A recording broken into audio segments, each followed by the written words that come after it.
2438, sir. Okay, it doesn't say here substantial. It says Complied with here, 2438, sir. no sir, ang sabi kasi dito, his choice, hindi nyo choice. Hindi nyo choice i-limit yung doctors niya. Ang sabi nyo substantial. So, I will clarify. Were there doctors that he requested you did not allow in? Yes I was or not no? aware of that, sir. Okay, you're not aware kung meron pinapasok o wala. Kung meron siyang ibang Okay. additional doctor, But sir. I saw the video wherein you're saying 2-star, ako na nagdedesisyon, I will not allow VP Sara in. Tama? Yes, sir. Okay. Hindi ba siya anak?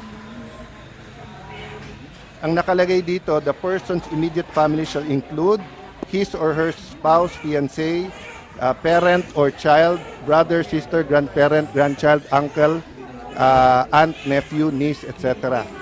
Ang penalty nito ay 4 na taon ata na kulong. Sir, you prevented VP Sara from entering. At dahil nung first hearing natin, sir, ay palagay ko na-explain na lahat yan, sir.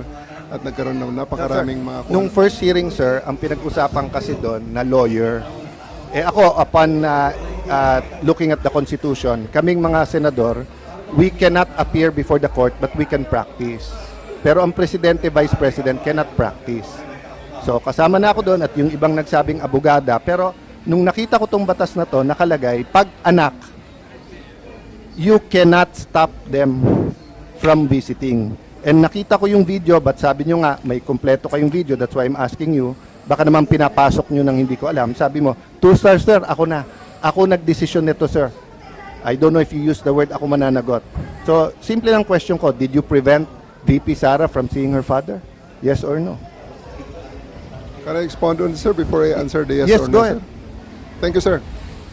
Kaya ako nagpapasalamat, sir, na ma-expound yan, sir. Dahil after the first hearing, medyo marami-rami ang lumabas, sir, ng mga misinformation regarding that matter, sir. Yes, sir, I did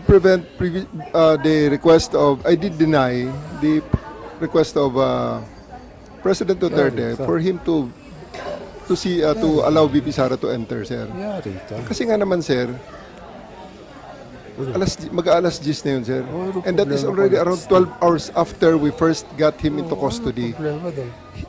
The VP has all the chances to be with the President earlier that day. We are expecting her. Actually, sir, mga alas 3 pa lang, may information na darating siya. And